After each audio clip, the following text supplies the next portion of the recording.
கடைசி காலங்களிலே ஆண்டவர் இப்படிப்பட்ட ஜீவனுள்ள பரிசுத்தமான சாட்சி சொல்லி பரிசுத்தமான வாழ்க்கை வாழ்ந்து ஊழியம் செய்யக்கூடிய தேவனுடைய பிள்ளைகளை கர்த்தர் நம்முடைய ஐக்கியத்தில் எழுப்பி கொண்டிருக்கிறார். ஹல்லேலூயா. ஏனென்றால் உறங்குறவங்க இது தேவையில்லை, எதையாவது ஒன்று கோழி சொல்லிட்டு இருக்கவங்க தேவையில்லை, குறைய கண்டுபிடிக்கிற நோக்கத்தோடு வரவன் தேவையில்லை, என்னை சரியா கவனிக்கலன்னு சொல்றவன் தேவையில்லை. ஆண்டவர் எனக்கு வேணும், என்னை எந்த நிலையில் வைத்தாலும் நான் கர்த்தருக்காக பணி செய்யணும்னு சொல்லி உழைக்கக்கூடியவங்க தான், ஜெபிக்கக்கூடியவங்க தான் கர்த்தருக்கு தேவை. ஹல்லேலூயா. நம்முடைய ஊழியத்திற்கு அப்படிப்பட்டவங்க தான் தேவை. நம்ம எல்லாரும் அப்படி இருக்கணும். யாராவது வித்தியாசமான எண்ணத்தோடு இருந்தால் அந்த எண்ணத்தெல்லாம் இந்த நிமிஷமே மாற்றுங்க. மாற்றி கர்த்தருக்காக உற்சாகத்தோடு உண்மையோடு நான் பணி செய்வோமானார் அப்படி பணிக்கு தக்க பலனை கர்த்தரை நமக்கு கொடுப்பார். காலை தொடங்கி இந்த மாலை நேரம் வரைக்கும் ஒரு வழிநடத்தல் தெளிவாக ஆண்டவர் நடத்திட்டு போறார். முக்கியமா அழுத்தி சொல்ற ஒரு காரியம் இந்த உபவாச ஜெபம். சிறு பிள்ளைகளுக்கு முதற்கொண்டு பெரியவங்க வரைக்கும் பெரிய ஆசீர்வாதம். இனி நீங்க வீடுகளில் போன பிறகு உபவாசம் இருக்க பற்றி உங்களுக்கு ஒரு மன ஐயமே என்ன செய்யாது வராது. ஏன்னா தனியா இருந்து இதை ஜெயிக்கிறது கஷ்டம். கூட்டத்தோடு இருந்து அந்த அனுபவத்தை பெற்றுக்கொண்ட பிறகு இதெல்லாம் மாஸ்டர் ஆயிடலாம். நம்ம ஃபாஸ்டிங் முறையெல்லாம் நம்ம எல்லாரும் யாரா மாதிரிலாம் மாஸ்டர் ஆயிடலாம். ஒன்றும் செய்யாது. என்ன செய்ய போகுது? செத்தாக போகிறோம் இல்லையா? ஆஸ்பத்திரியில் ஒரு வாரம் நிச்சா, ஒரு வாரம் சாப்பிட்டு ஒரு வாரம் ஆச்சுங்க குத்து உங்களுக்கு டாக்டர் போட்டு ஊசியை போட்டு குத்தி பொடுபடுன்னு துட்டை பிடிக்க விட்டு ஓடி போயிடுறாருன்னு அதுக்கட வாழ்ந்துதான் சொல்லி விடுதாரு. ஆனால் உபவாசம் இருந்து நம்ம செவிக்கும் போது எல்லா கட்டுகளையும் என்ன செஞ்சிருது மாறி நல்ல விசுவாசத்தோடு கர்த்தர் ஆசீர்வதிப்பார். இந்த கடைசி நேரத்தில் சரியாக ஒரு 20 நிமிடம் செய்தியாக நான் சொல்லாம ஒரு 7 படிகள் கிறிஸ்தவ வாழ்க்கையில நம்ம நிலைத்து நிற்பதற்கு ஒரு 7 படிகள் எனக்கு தெரிஞ்ச அளவுக்கு நான் புரிஞ்சுக்கிட்ட அளவுக்கு என்னுடைய அனுபவத்துல எனக்கு என்னை வழிநடத்தி வரக்கூடிய ஒரு அனுபவங்களை வைத்து ஒரு 7 படிகளை அவங்கள்ட்ட சொல்றேன். முதல் படி என்னன்னு சொன்னா, நம்ம எல்லாரும் கடவுளுக்குள்ள வந்திருக்கிறபடினால கர்த்தருடைய ஊழியத்தை செய்யறபடினால முதலாவது நமக்கு தனி ஜெபம் தனிமையான வேத தியானம் ரொம்ப அவசியம். முதல் படி என்னதுன்னு கேட்டா, எரிந்து நம்ம பிரகாசிக்கணும் அப்படின்னு சொல்லி பல விதங்கள்ல ஆண்டுடைய வார்த்தைகளை கேட்டுக்கிட்டு இருக்கோம். எரிந்து பிரகாசிப்பதற்கு நமக்கு துணை செய்யக்கூடியது முதலாவது கர்த்தருடைய வசனம். கர்த்தருடைய வசனம் வேதத்துல வாசிக்கிறோம். பிலிப்பியருக்கு எழுதின நிருபம் 2வது அதிகாரம். பிலிப்பியர் 2வது அதிகாரம் 14வது வசனம் படி, நான் வீணாக ஓடினதும் வீணாக பிரயாசப்பட்டதும் இல்லை என்கிற மகிழ்ச்சி, வீணாக பிரயாசப்பட்டதும் இல்லை என்கிற மகிழ்ச்சி கிறிஸ்துவின் நாளில் எனக்கு உண்டாயிருப்பதற்கு ஜீவ வசனத்தை பிடித்துக் கொண்டு உலகத்திலே சுடர்களைப் போல பிரகாசிக்கிற நீங்கள் போல். நாம எல்லாரும் இந்த உலகத்துல எரிந்து பிரகாசிக்கிற ஒரு சுடர்களை போல இருக்கணும் அப்படின்னு சொன்னா, அந்த அடிப்படையில நேற்றிலிருந்து இன்ன வரைக்கும் ஆண்டுடைய பிள்ளைகள் வல்லமையான கர்த்தருடைய வார்த்தைகளை நமக்கு சொல்லி இருக்கிறாங்க. இன்றைக்கு நம்முடைய நடைமுறைக்கு சொல்லக்கூடிய ஒரு சில ஆலோசனைகளை, முதல் ஆலோசனை, நான் வீணாக ஓடினதும் வீணாக பிரயாசப்பட்டதும் இல்லை என்கிற மகிழ்ச்சி நமக்கு என்ன செய்யணும்? வரணும்.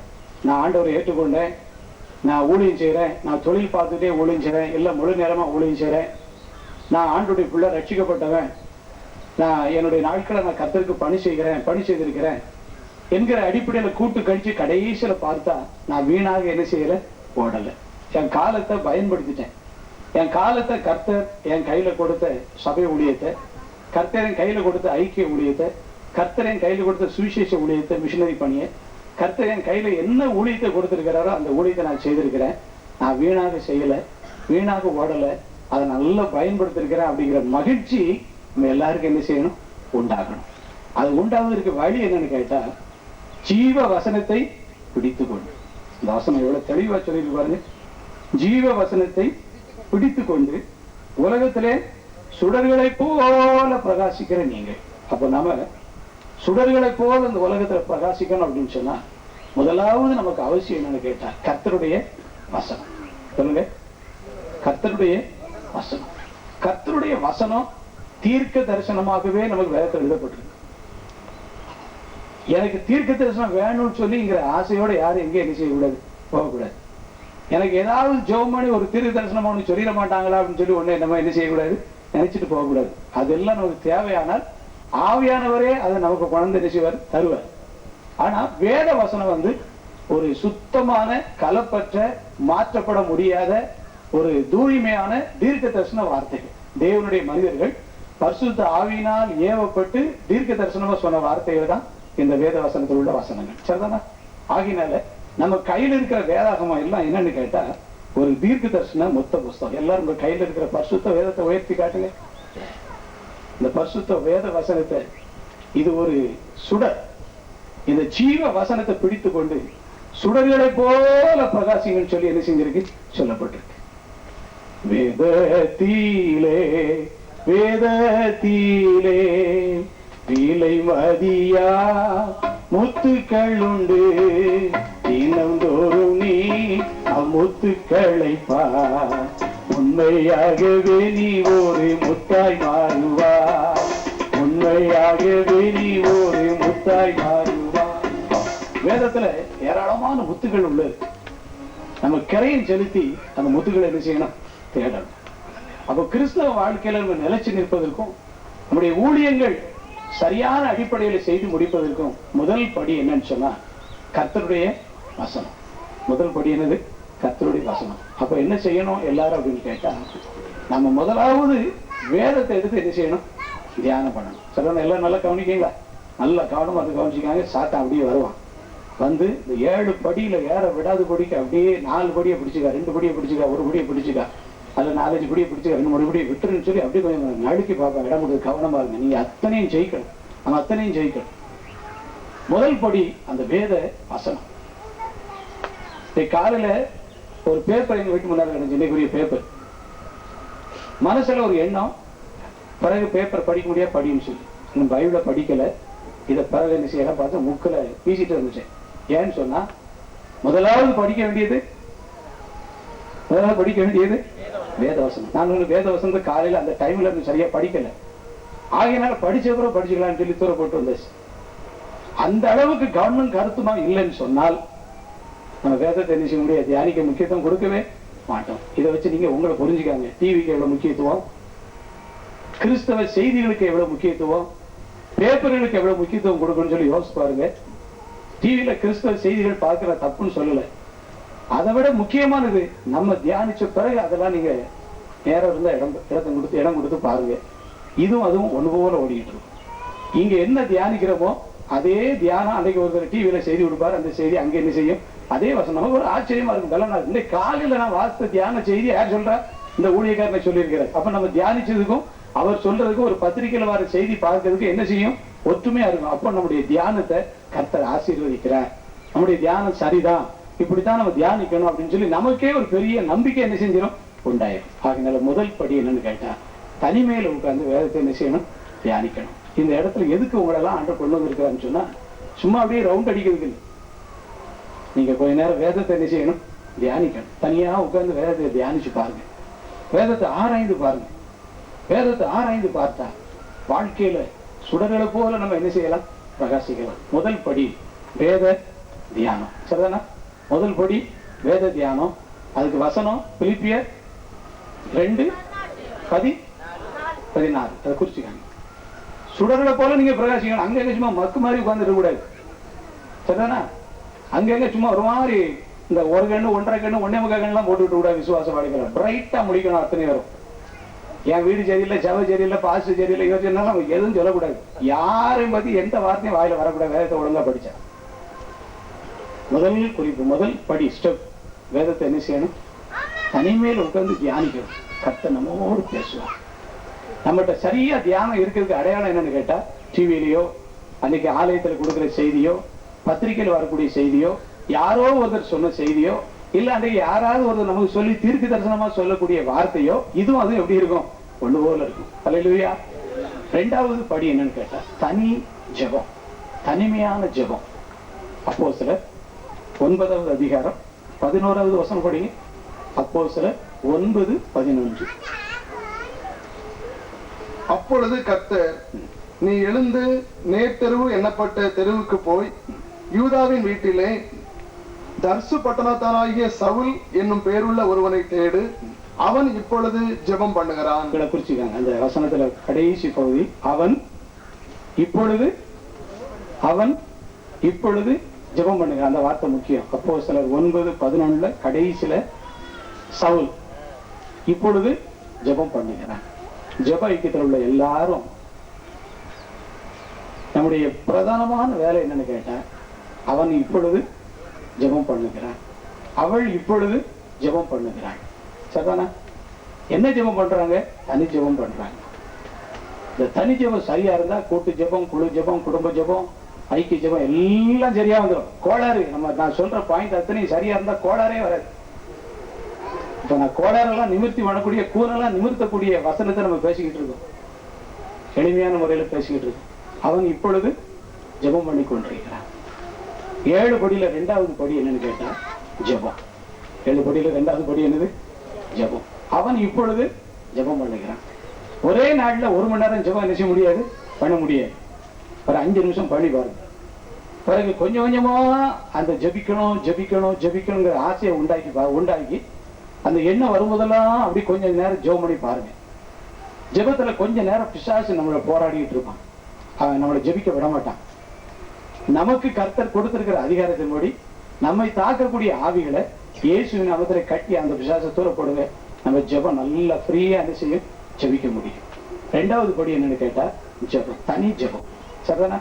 2வது படி என்னது சொல்லுங்க எல்லாரும்? தனி ஜெபம். நம்ம எல்லா ஊழியர்களா இருக்கு, எவருக்குனாலும் இதே தான், விசுவாசிக்கு தான், ஊழியர்களுக்கு தான், எப்பேற்பட்ட ஜெப ஐக்கியத்தில் உள்ளவங்கள யாரான எல்லாருக்கும் இதே படிகள். 2வது தனி ஜெபம். தனி ஜெபத்துல எல்லாரும் தேர்ச்சி அடையணும். போராடி நம்ம என்ன செய்யணும்? ஜெபிக்கணும். தனி ஜெபத்துல எல்லாம் மாஸ்டர் ஆயிடணும். எல்லாரும் வீட்டுல தூங்கிட்டு கிடப்பாங்க. ஆளோட சேர்ந்து நம்மளும் கிடந்து என்ன செய்ய கொரட்டை ஓட்டு கிடக்கூடாது. சரிதானா? நல்லா கவனிங்க. வீட்டுல எல்லாரும் தூங்கிட்டு இருப்பாங்க. சரி, நம்மளும் சேர்ந்து என்ன செய்வோம்? தூங்குவோம். காலையில எழுப்பி பார்த்துருவோம்னா இப்ப பண்ணாத நாளைக்கு பண்ண மாட்டான். ஆகினால கொஞ்ச நேரம் உட்கார்ந்து நல்லா தோத்திர போட்டு தனி ஜெபத்தை கொஞ்ச நேரம் முழங்கால் போட்டு ஜெபம் பண்ணி பாருங்க. அது சரியா வரலையா கொண்டு நடந்து பார்த்து ஜெபம் பண்ணி பாருங்க. அது சரியா வரலையா தூக்கம் மாதிரி தெரிஞ்சா முகத்தை நல்லா கழுவி பாருங்க. வீட்டுல தண்ணி இருக்கா இல்லையா? வீட்லயும் இருக்கத்தான் செய்யும். கொஞ்சம் முகத்தை கழுவி என்ன செய்யுங்க? முகத்தை துடைக்காதுங்க. கண்ணீரோட இருக்கட்டும், முகம் கண்ணீரோட இருக்கட்டும், தண்ணீரோடய என்ன செய்யட்டும், அந்த முகம் இருக்கட்டும், துடைச்சிடாங்க. அதாவது கொஞ்சம் அந்த தூக்க கலக்கத்தை என்ன செய்யணும்? அது முடிக்கலையா கொஞ்சம் நடங்க, முடியலையா கொஞ்சம் குதிங்க, முடியலையா கொஞ்சம் ஓடுங்க. எங்கேயும் அந்த வீட்டு ரூமுக்குள்ள ஏதாவது சில செயல்கள் என்ன செய்யணும்? இந்த மாம்சத்துக்கு கொஞ்சம் வேலை கொடுக்கணும். இந்த மாம்சத்தை அந்த ஆவிக்குள்ள ஆவியுடைய கண்ட்ரோலுக்குள்ள கொண்டு வரணும். இது ஒரு மாதிரி இழுக்கும் கிழமைக்கு. ஏன்னா எங்க இருந்து வந்தது இந்த மாம்சம்? அது எங்காவது போகுது. ஆமா, போட்டு மிதிச்சு உள்ள ஓடத்தான் போறான் ஒரு நாள் எல்லாரையும். ஆகையினால இது இங்க இருந்து வந்ததுனால கீழே தான் இழுக்கும். நமக்குள்ள இருக்கிற ஆவி எங்க இருந்து வந்தது? அப்ப இதுக்கு ஒரு போராட்டம் இருக்கும். மாம்சம் அப்படியே சோமனை விடாதபடி இந்த கையை கொண்டு என்ன சாய்க்க சொல்லணும். தூண் எங்க இருக்குன்னு பார்க்க சொல்லணும். எங்க லேசா சாஞ்சிக்கலாங்க. இதெல்லாம் மேற்கொண்டு நம்ம என்ன செய்யணும்? தனி ஜெபத்துல எல்லாரும் மாஸ்டர் ஆயிடணும். சரிதானா? அவன் இப்பொழுது ஜெபம் பண்ணி கொண்டிருக்கிறான். சரிதானா? அந்த பவுலுக்கு ஆரம்பம் அதான், மரியாதையுடைய ஆரம்பம் அதான். 48 நாள் ஃபாஸ்டிங் போ. அவர் சொன்ன எல்லா பாவத்தையும் ஆண்டவர் அடிச்சு நொறுக்கிட்ட. இனி கவனமாக இருந்த கடைசி வரைக்கும் என்ன செய்யலாம்? நிலைச்சு நிற்கலாம். அதே மாதிரி ஒவ்வொருவரையும் ஒவ்வொரு விதமா ஆண்டவர் நடத்துறாரு.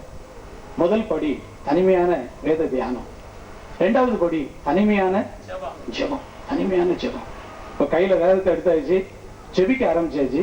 இப்ப உலகத்துல நிறைய கண்ணு, நம்ம வீட்டில் உள்ள பேருடைய நிறைய கண்ணு அப்படியே நம்மளை எரிச்சுவாங்க. பார்வை இல்லாமனுக்கும் பார்வை வந்துருப்போம். நம்மள ஒரு மாதிரி பார்ப்போம். முன்னால ஒரு மாதிரி பார்வை இல்லாம இப்ப நம்மளை பார்க்கறதுக்கு ஸ்பெஷல் பார்வை பிசாசு கொடுத்துருவாங்க. நல்லா பாரு, என்ன குற்றம் கண்டுபிடிக்கலாம், சோமனது ஆகலாம், பைபிளை படிக்க ஆகலாம், அது இப்ப எப்படிலாம் இருக்காங்க அப்படின்னு சொல்லி இப்படி ஒரு மாதிரி பாணியில நம்மளை குற்றம் கண்டுபிடிக்கிறது திருன்னு நினைச்சு மக்கள் நிற்பாங்க.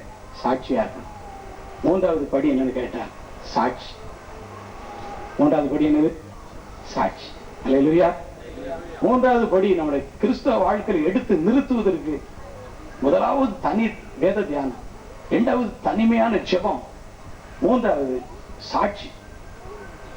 அந்த சாட்சியா இருப்பதற்கு உதவி செய்வதற்கு பரிசுத்த ஆவியானவர். அப்போஸ்தலர் 1:8 குறிச்சிக்காங்க. அப்போஸ்தலர் 1:8 சாட்சியின் வசனமா குறிச்சிக்காங்க. பசங்க பரிசுத்த ஆவி உங்களிடத்தில் வரும்போது நீங்கள் பலனடைந்து எருசலேமிலும் யூதேயா முழுவதிலும் சமாரியாவிலும் பூமியின் கடைசி பரியந்தம் எனக்கு சாட்சிகளாய் இருப்பீர்கள். கைதட்டுங்க எல்லாரும். எனக்கு யாரா இருப்பீங்க? எனக்கு சாட்சிகளா இருப்பீங்க. இங்க இந்த ஜெப ஐக்கியத்தில் உள்ளவங்களுடைய சாட்சி எருசலேமில மட்டுமல்ல, யூதேயா முழுவதில் மட்டுமல்ல, சமாரியாவில் அல்ல, எங்க வரைக்கும் போகணும்? உலகம் முழுவதும் போகணும். அந்த விசுவாசம் உலகம் முழுவதும் போகக்கூடிய விசுவாசமா மாறணும். அதுக்காக தான் இன்னைக்கு பாஸ்டிங் பிரேயர் போட்டு 110 பொறுப்பாளர் திட்டம். அதான். இது ஒண்ணும் தோல்வி கிடையாது, இது ஒண்ணும் குறையில்லை. இது தேவன் கொடுத்த திட்டம், தேவன் கொடுத்த தரிசனம். தீவிரமா நடந்தே தீரும். அதுக்கு எல்லாரையும் ஆண்டவர் இழுத்து கொண்டு போறாரு. மூன்றாவது படி சாட்சி. எங்கெல்லாம் சாட்சியா இருக்கணும்? முதலாவது சாட்சி எருசலேம் போட்டிருக்கு. முதலாவது எங்க? எருசலேம்னா நம்முடைய வீடு. எருசலேம்னா என்னது? நம்ம எல்லாரும் வீட்டுல இருந்து இருக்கோம். இந்த கூட்டம் முடிஞ்சு போறோம். நாளைக்கு எல்லாரும் இங்கே இருக்க போறோம். எல்லாரும் எங்க போறோம்? வீட்டுக்கு தான் போறோம். எல்லாரும் ஒரு வீடு இருக்கு. வீடு இருக்கவங்களா இல்லையே சொல்லுங்க ஆகும். வீட்டுல குடி இருக்கவங்களா இல்லையே சொல்லுங்க ஆகும். எல்லாரும் வீட்டுல இருக்கா இல்லையா? எல்லாரும் வீட்டுக்கு தான் போறோம். போறோம் கூட்டத்துக்கு போறான். என்னத்தை அள்ளி கொண்டு வந்துட்டானோ அப்படின்னு சொல்லி சில வீட்டுல இப்ப சில வீட்டுல சந்தோஷமா எடுப்பாங்க. சில வீட்டுல அப்படியே ஒரு கூட்டம் அப்படின்னு சொன்னா நஞ்சா இருக்கும். நஞ்சாவது இன்னைக்கு சில ஆட்களுக்கு இந்த கூட்டம் அப்படின்னு சொன்னா அப்படி கசப்பா இருப்பாங்க. அவங்களால அந்த குடும்பத்தின் சாபங்களை வச்சிருக்காங்க. அந்த சாபங்களை உடைப்பதற்காக தான் இயேசு நம்மளை கொண்டு வந்திருக்கிறார். அல்லேலூயா, அல்லேலூயா. மாறும், கர்த்தர் மாற்றுவார். முதலாவது எருசலேமுடைய சொந்த வீடு. இரண்டாவது யூதேயா, நம்முடைய சபை, நம்ம குடியிருக்க நம்ம இருக்கக்கூடிய சபை. அடுத்தது சமாரியா, இன்னும் நம்முடைய தேசம் போட்டுக்காங்க. அடுத்தது உலகம் முழுவதும் நம்ம யாரா இருக்கணும்? சாட்சியா இருக்கணும். மூன்றாவது படி ஜெபம் பண்ண, வேதத்தை தியானம் பண்ண ஆரம்பிச்சிட்டோமா, ஜெபம் பண்ண ஆரம்பிச்சிட்டோமா, நம்ம விவசாயம் பார்த்தாலும், வியாபாரம் பார்த்தாலும், ஊழியம் செய்தாலும், படிச்சுட்டு இருந்தாலும், உத்தியோகம் செய்தாலும் யாரா இருக்கணும்? சாட்சியா இருக்கணும். சாட்சியா இருக்கணும். இதெல்லாம் அஸ்திவாரங்கள். இதெல்லாம் என்னது? அஸ்திவார உபதேசங்கள். இந்த அஸ்திவாரங்கள் சரியா இருந்தா பில்டிங் எப்படி வேணாலும் என்ன செய்யலாம், போடலாம். அஸ்திவாரம் ஒண்ணும் இல்லாம சும்மா கூட வச்சுட்டு நிறுத்தி போட்டா 4 நாளைக்கு மண்டைக்குள்ள வந்து என்ன செய்யும்? விழுந்து மண்டை கண்டெல்லாம் நொறுங்கிறேன். கூட இருக்கணும் செத்தான். மூன்றாவது ஸ்டெப் என்னன்னு கேட்டா சாட்சி. நீங்க இந்த கூட்டத்துக்கு வந்திருக்கீங்க. வீட்டுக்கு போன பிறகு உங்க வாழ்க்கையில ஏதாவது மாற்றம் இருக்கான்னு சொல்லி வீட்டில் உள்ளவங்களெல்லாம் பார்ப்பாங்க, சபையில் உள்ளவங்க பார்ப்பாங்க. நான் வரலன்னு சொல்லிட்டேனே, இவன் போயிருக்கானே, ஏதாவது மாற்றம் இருக்கான்னு சொல்லி அப்படியே ஒரு வித்தியாசமான விஷயம் பார்ப்பாங்க. நீங்க ஒண்ணும் செய்யலாம், அமைதியா இருங்க, வேற ஒண்ணும் வேண்டாம். அல்லேலூயா. நீங்க ஒண்ணும் பிரமாதமாங்க, அந்த பிரசங்கம் நடந்து இந்த பிரசங்கம் வந்துச்சு, அவர் மியூசிக் போட்டார், இவர் பாட்டு படிச்சாரு, அவர் அப்படி செஞ்சாரு, டிவி இந்த படம் எடுத்தாங்க, போட்டோ எடுத்தாங்க, அதெல்லாம் ஒண்ணும் சொல்ல வேண்டாம். ஊமையா இருக்க போகுது. அல்லேலூயா. அமைதியா இருக்க படிச்சுட்டாலே, அந்த அமைதியில ஆவி வந்துட்டாலே நம்மளை பத்தி எல்லாரும் புரிஞ்சுக்குவாங்க. நம்மளுடைய யாரும் அனாவசியமா ஒரு வார்த்தை என்ன செய்ய மாட்டாங்க, பேச மாட்டாங்க. கை தட்டுங்க, கர்த்தரை துதியுங்க, ஓடு கொந்தளிச்சு கிடப்போம். நேரத்தில் தமிழ்நாடுலாம் ஒரே கொந்தளிப்பு டாப்பா. நமக்கெல்லாம் தூக்கம் வந்து ராத்திரி 10 மணி 11 மணிக்கு. அவனுக்கு என்ன உற்சாகம். நீங்க 11 மணிக்கு டாம்பியும் ஒருத்தன் இங்க படுத்துனா அவனை தாண்டி அங்க விழுது. அந்த ஆவியெல்லாம் ஓடி போயிடும். அந்த பொருளாத ஆவியெல்லாம் வந்து விட்டு என்ன செஞ்சிடும், ஓடி போயிடும். தம்பி ராஜ்குமார் சொன்னாங்க, தம்பி நீங்க ஒண்ணு கவலைப்படாதீங்க, அதுல போய் ஜெபம் பண்ணுங்க, அவங்க ஒண்ணு சொல்ல கண்டுக்கிட வேண்டாம். நேற்று கொஞ்சம் கர்த்தருடைய செய்தி கேட்டனால சில இந்த ஸ்பிரிட் போய் அந்த பொருளாத ஆவி கொஞ்சம் குத்தி விட்டுருக்கும். அது கிடந்து என்ன செய்யுது, அப்படியே துள்ளுது. இந்த ராத்திரி சில பேர் துள்ளுதாங்க பாத்தீங்களா, சில கேட்டக்காரங்க. அந்த ஆவி உங்களை விட்டு போக போகுது. அல்லேலூயா. அந்த ஆவி உங்களை விட்டு போக போகுது. இன்னைக்கு 3/4 வாசிக்கு மேல போயிடும். நாளை காலையில் எழும்போது பியோர் அழும்பு. அல்லேலூயா. ஐயா குதிக்கானாலும் கூட நீங்க வேண்டாம், குதிக்க வேண்டாம், பேசாம உட்காருங்க அப்படிமா. இது வாழ்க்கையில கண்ட அனுபவங்கள் இதெல்லாம். அம்மா நாட்டில் ஒரு இடம் மீட்டிங் நடத்திட்டு இருக்கும்போது ஒரு ரொம்ப துள்ளிட்டு இடந்தான். சரியான வாலிப பையன். அவனை பிடிங்க, நாங்க ஒண்ணு செய்யண்டா ஐயா, அவனை நம்மளால பிடிக்க முடியாது, அவனை கடவுள் பிடிக்காங்க. அது சும்மா நடக்க மாட்டா. அந்த மலையில போய் ஏறினான். ஒரு கொப்பை பிடிச்சான், கொப்பை ஒரு கையோட வந்துருக்கு. கீழே பொத்துன்னு நினைச்சுதான் விழுந்தான். தூக்கி கொண்டு ஹாஸ்பிட்டல் கொண்டு போட்டான். கதை அப்படிதான் நிச்சயம். கடைசியில ஊசியை போட்டு கை காலில் கெட்டு போட்டு 2 நாள் இடத்த விட்டே நவடலை. இடத்த விட்டே என்ன செய்யணும், அமைதியா ஆயிட்டான். அமைதியா ஆயிட்டான். நமக்கு அப்படிலாம் வேண்டாம். உங்களுக்கு அப்படிலாம் ஒன்றும் என்ன செய்யாது, நடக்காது. கர்த்தர் நல்லது. அல்லேலூயா. வீடுகளுக்கு போன உடனே எல்லாரும் எப்படி இருங்க, சாட்சியா. சாட்சியா இருந்தா எவ்வளவு பெரிய சந்தோஷம் தெரியுமா? சாட்சியா நம்ம இருக்க ஆரம்பிச்சுட்டா அவனை போல இருக்க அப்படின்னு சொல்லி என்ன செய்வாங்க சொல்லுவாங்க. தரங்கம்பாடியில படிச்சுக்கிட்டு இருக்கும்போது அங்க ஒரு தமிழ் பண்டிட் வரதராஜன் சொல்லி ஒரு தமிழ் பண்டிட், அவர் புற மதத்தில் உள்ளவர். அங்க எல்லாம் டைனிங் ஹால்ல சாப்பாடு நடக்குது. அவன் வேற ரசம் சரியில்லை, அப்படம் சரியில்லை, அது சரியில்லை, எதையா சொல்லி கிடப்பான். நம்ம ஒண்ணும் நிச்சய முடியாது. சொல்லுங்க, நமக்கு எல்லாமே நல்லா தான் இருக்கு. இல்லையா? நமக்கு எல்லாமே அப்படிதான் இருக்கு, நல்லா தான் இருக்கு. ஏசு நல்லவரா இருக்கா, நமக்கு அப்பளமும் நல்லா தான் இருக்கு, புளிப்பு இல்லாத ஒரு ருசி இல்லாத ரசமும் எல்லாம் நமக்கு அப்படிதான் இருக்கு, ஒண்ணு போல நல்லா தான் இருக்கு. அவர் சொல்லுவாரு, நான் இந்த சயின்ஸ் ஸ்கூல் போய் சரியா 2 வாரம் கூட ஆகல, இந்த அவரை போல இருங்கய்யா அப்படின்னு சொல்லி சொல்லுவாங்க. இல்லையா? அவரை போல இருங்க அப்படின்னு சொல்லி இந்த தமிழ் பண்ணிட்டு சொன்ன வார்த்தை எனக்கு இன்னைக்கும் எனக்கு சந்தோஷமா இருக்கு. காரணம் என்னன்னு கேட்டேன், சாட்சி உள்ள வாழ்க்கை நமக்கு அவசியம். சாட்சிக்கு முக்கியத்துவம் கொடுங்க. ஆண்டவர் எப்படி சாட்சியா இருக்கணும்னு நமக்கு நல்ல ட்ரைனிங், அந்த ஞானத்தின் ஆவியை ஆண்டவர் ஊற்றுவார். சாட்சியா வாழ்றது வந்து ஞானத்தின் ஆவி. அந்த ஞானத்தின் ஆவியை ஊற்றி நம்ம எப்படி நம்மகிட்ட ஒருத்தர் பேச வராங்க, நம்ம எப்படி அவங்களை அட்ஜஸ்ட் பண்ணணும், எப்படி அவங்களை மதிக்கணும், எப்படி என்ன செய்யணும் அப்படிங்கிற ஒரு ஞானத்தை அந்த நேரம் டக்குன்னு ஆண்டவர் நமக்கு என்ன செஞ்சுருவாரு, கொடுத்துருவாரு. ஆகையினால இதெல்லாம் பெரிய பெரிய சப்ஜெக்ட், இதெல்லாம் பேசுறது, ஒவ்வொரு சப்ஜெக்டும் பேசுறது ஒரு நாள் எல்லாம் காணாது. இருந்தாலும் நீங்க எல்லாம் தேர்னவங்களா இருக்கனால உங்களுக்கு யூகேஜில போகாம நிறைய காலேஜ் ஸ்டாண்டர்ட் சொல்லிட்டு போயிட்டு இருக்காங்க. அல்லேலூயா, அல்லேலூயா. மூன்றாவது படி என்னன்னு கேட்டா, சாட்சியா வாழணும். சாட்சியா வாழ்றது துணை செய்கிறவர் பரிசுத்த ஆவியானவர். அவர் இல்லாம முடியவே முடியாது. அவர் எல்லாம் ஒண்ணு நடக்காது. அவர் நம்மகிட்ட இருக்கும்போது எவர் என்ன சொன்னாலும் மாட்டுக்கு மட்ட மாதிரி நிற்போம். எவன் நம்ம என்ன யாசினாலும் சரி அதெல்லாம் கண்டுக்கிடவே மாட்டோம். என்னத்தை முட்டை கட்டி நமக்கு எழுதினாலும் சரி தூரத்துக்கு போடுவோம். எவன் நமக்கு என்னத்தை பேசினாலும் சரி, என்னத்தையோ பேசிட்டாப்பா, யாரையோ பேசிட்டு நமக்கு என்னப்பா அப்படின்னு சொல்லி நம்ம விட்டுருவோம். கருத்தரை பார்த்து கரெக்டா காத்த பிடிச்சி நிச்சயவன திருக்குன்னு திரிக்கிறவன், நமக்கு விரோதமா நிற்கிறவன ஒத்தனை விட மாட்டார். 3வது படி என்னது? சாட்சி. 4வது படி என்னன்னு கேட்டீங்கன்னா ஃபெல்லோஷிப், ஐக்கியம். இது ஒரு ஃபெல்லோஷிப், இது ஒரு ஃபெல்லோஷிப். ஐக்கியம் ரொம்ப அவசியம். முதல் காரியம் எப்படி முக்கியமோ, 2வது ஸ்டெப் 3வது ஸ்டெப் எப்படி முக்கியமோ, அதே போல 4th ஸ்டெப் ரொம்ப முக்கியம். 4வது படி ரொம்ப முக்கியம். என்னன்னு கேட்டா என்னது? ஐக்கியம். என்னது? ஐக்கியம். முட்டு கட்டாதீங்க. நிறைய பாருங்க, முட்டு கட்டிட்டீங்கன்னா அந்த முட்டு கட்டுறது ஒரு பெரிய நோய். அப்படி ஒருவேளை கெட்டிட்டாலும் டக்குன்னு அந்த முட்டை உழைச்சி விட்டோன்னு வெளியே நம்ம இப்படியே கெட்டிட்டோன்னு சொன்னா கடைசியில ஒரு காலத்துல எங்க கெட்டுவான்? கண்ணு முன்ன பிறகு. அதுக்கு மேல விளக்கம் சொல்ல விரும்பல. இதெல்லாம் நீங்க கோபமா எடுத்துக்கிட விட, கொஞ்சம் சீரியஸா சில வார்த்தைகள் இருக்கத்தான் செய்யும். ஆனா உங்களுக்கு யோசிச்சு பாருங்க, ரொம்ப நன்மையா என்ன செய்யும், மாறும். இப்பவுமே நம்ம கெட்டிட்டோம்னா எவனும் கெட்டக்கூடாது. சாத்தா அப்படி கெட்டியதுக்காக இடம் கொடுப்பான். நம்ம இடம் என்ன செய்யக்கூடாது, கொடுத்துடக்கூடாது. கவனமா இருக்கு, கவனமா இருக்கு. ஃபெல்லோஷிப் நமக்கு ரொம்ப அவசியம். ஃபெல்லோஷிப் இல்லாம ஒண்ணும் என்ன செய்ய முடியாது, நடக்க முடியாது. நீங்க ஃபெல்லோஷிப்புக்கு வாங்க. ஃபெல்லோஷிப்பை யாரும் பகைக்கங்க, ஃபெல்லோஷிப்பை குறை சொல்லாதுங்க. ஃபெல்லோஷிப்ல குறைகள் இருக்கும், ஆனா கர்த்தர் நிறைவானவர். நீங்க வாங்க, வந்து ஜெபம் பண்ணுங்க, புது பலன் பெறுங்க. அல்லேலூயா. இயேசுநாதரே 12 பேர் திரளான மக்களோடு இருக்கிறாரு. பிறகு 12 பேரோட இருக்கிறாரு. அதுல 9 பேர் அனுப்பிட்டு 3 பேரோட கூட இருந்து நம்ம எல்லாரும் அப்படி போகுமா அப்படின்னு சொல்லி ஒரு ஃபெல்லோஷிப் என்ன செய்யறாரு, உண்டாக்குறாரு. நம்மளாம் ஏமாத்திரம். நான் ஒரு ஃபெல்லோஷிப் உண்டாக்க போறேன், நீ ஒரு ஃபெல்லோஷிப் உண்டாக்குனா இது என்னது, வியாபாரமா? கர்த்தருடைய கிருபை இல்லாம எந்த ஃபெல்லோஷிப் என்ன செய்ய முடியாது, நிலைநிற்கவே முடியாது, நிலைநிற்கவே முடியாது. இது தேவன் உருவாக்கிற ஒரு ஐக்கியம். இதனுடைய ஃபவுண்டர் பரிசுத்த ஆவியானவர், இதனுடைய ட்ரெஷரர் பரிசுத்த ஆவியானவர், இதனுடைய செக்ரட்டரி பரிசுத்த ஆவியானவர், மெம்பர்ஸ் நம்ம எல்லாரும். ஹல்லேலூயா. 4வது ஸ்டெப் என்ன கேட்டா ஃபெல்லோஷிப். உங்களை ஆண்டவருக்குள்ள வழி நடத்தின ஃபெல்லோஷிப் எதுவோ அந்த ஃபெல்லோஷிப்போட ஒரு தொடர்பு எப்பொழுதும் வச்சுக்கோங்க. கர்த்தர் நம்மளை எப்படி வித்தியாசமா எப்படி நடத்தினாலும் இருக்கட்டும். நீங்க வெளிநாட்டுல போங்க, அமெரிக்கால இருங்க, லண்டன்ல இருங்க, எந்த ஊர்ல வேணாலும் இருங்க. ஆனா ஃபெல்லோஷிப் எங்க உங்களுக்கு இருந்துச்சோ அந்த ஃபெல்லோஷிப்போடு மாசம் ஒரு முறை தூரத்துல இருந்தா போய்க்கணும், பக்கத்துல இருந்தா அடிக்கடி போய்க்கணும், அடிக்கடி இந்த ஃபெல்லோஷிப் போய் பார்க்கணும், எப்படி இருக்காங்க, எப்படி நடந்துட்டு இருக்கு, நம்ம ஜெபிக்கணும் அப்படின்னு சொல்லி அந்த ஃபெல்லோஷிப்போடு சேர்ந்து நம்ம ஒரு ஐக்கியம் என்ன செய்யணும், இருக்கணும். சரிதானா?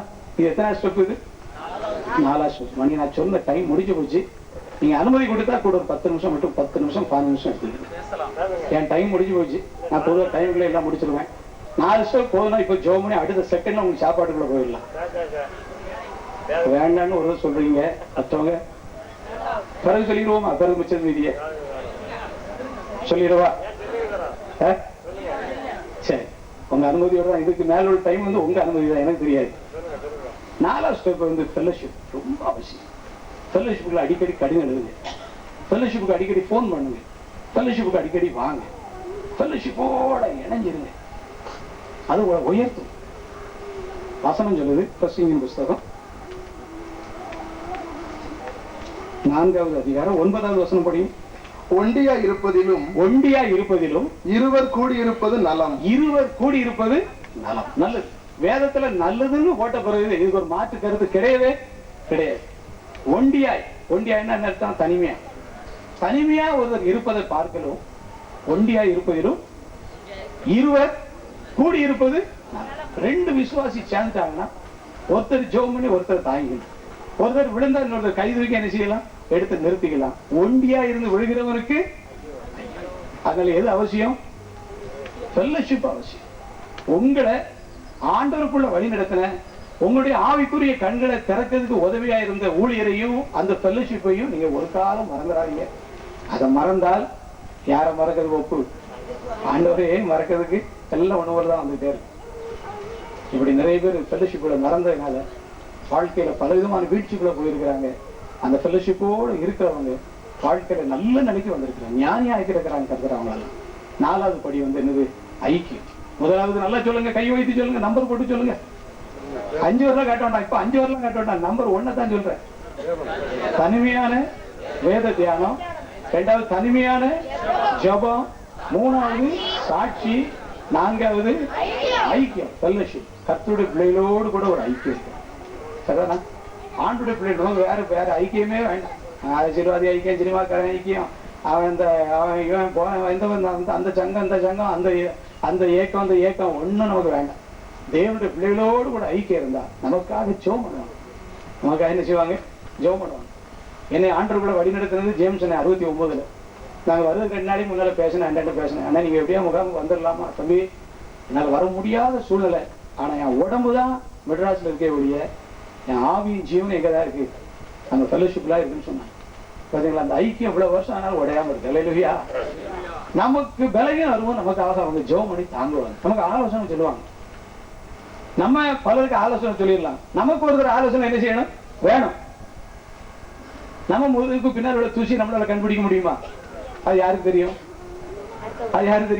மற்றவங்க சட்டையில பின்னால் ஒரு அழுக்கு இருக்குன்னு வச்சுக்காங்க, எனக்கு அது தெரியுமா? தெரியாது. அது யாருக்கு தெரியும்? உங்களுக்கு தெரியும். நீங்க சொன்னானே உங்க சட்டையில பின்னால எங்க சாஞ்சிருக்கீங்கன்னு ஒரு அழுக்கு இருக்கு. எது சொல்லுது? ஃபெல்லோஷிப் சொல்லுது, ஐக்கியம் சொல்லுது. நீங்க நிறைய பேரு பல சூழ்நிலையினால நீங்க வர முடியாட்டாலும் இன்னைக்கு நிறைய பேர் இந்த ஐக்கியத்துக்கு வந்திருப்பதை குறித்து நான் ரொம்ப சந்தோஷப்படுறேன். கடைசி காலத்துல கர்த்தர் இதெல்லாம் செய்ய ஆரம்பிச்சிட்டார், விடமாட்டார். உண்மையாக ஒப்பு கொடுத்தவங்களை கர்த்தர் விடவே மாட்டார். 4வது ஸ்டெப் வந்து என்னது? ஐக்கியம், ஃபெல்லோஷிப். 5வது ஸ்டெப் வந்து சபை. நமக்குன்னு ஒரு சபை என்ன செய்யணும்? இருக்கணும். எந்த சபையில கர்த்தர் நம்மளை கொண்டு வச்சிருக்கிறாரோ அந்த சபையிலே நம்ம என்ன செய்யணும்? நிலைச்சிருக்கணும். நம்ம கர்த்தர் ஒருவேளை வழி நடத்தினால் நம்ம சபைக்குரிய காரியங்கள்ல கர்த்தர் நடத்துறபடி செய்யலாம். மற்றபடி நம்ம எல்லாரும் ஒரு குறிப்பிட்ட சபையில, எந்த சபையில கர்த்தர் நமக்கு ஐக்கியம் கொடுத்திருக்கிறாரோ அந்த சபையிலே நம்ம என்ன செய்யணும்? நிலைத்திருக்கணும். சரிதானா? இதுல சில விதிவிலக்கு என்னன்னு கேட்டா நல்லா கவனிச்சுக்காங்க. சில விதிவிலக்கு என்னன்னு சொன்னா, கர்த்தர் எனக்கு ஒரு தனி சபையை கொடுக்க கர்த்தர் நடத்துறாரு அப்படின்னு சொன்னா தைரியமா என்ன செய்யலாம். நாம இவர் எனக்கு பிடிக்கல அதனால தனியா வந்தேன்னு என்ன செய்யக்கூடாது, போகக்கூடாது. சரிதானா? ஆகையினால அடுத்தபடி நம்முடைய ஆவிக்குரிய வாழ்க்கையை வீழ்ச்சி இல்லாம நம்மளை வளர்ப்பதற்கும் நம்மளை தாழ்த்தி கொள்வதற்கும் நம்ம உதவி செய்யக்கூடியது ஒரு சபை. நமக்குன்னு ஒரு சர்ச் இருக்கணும்.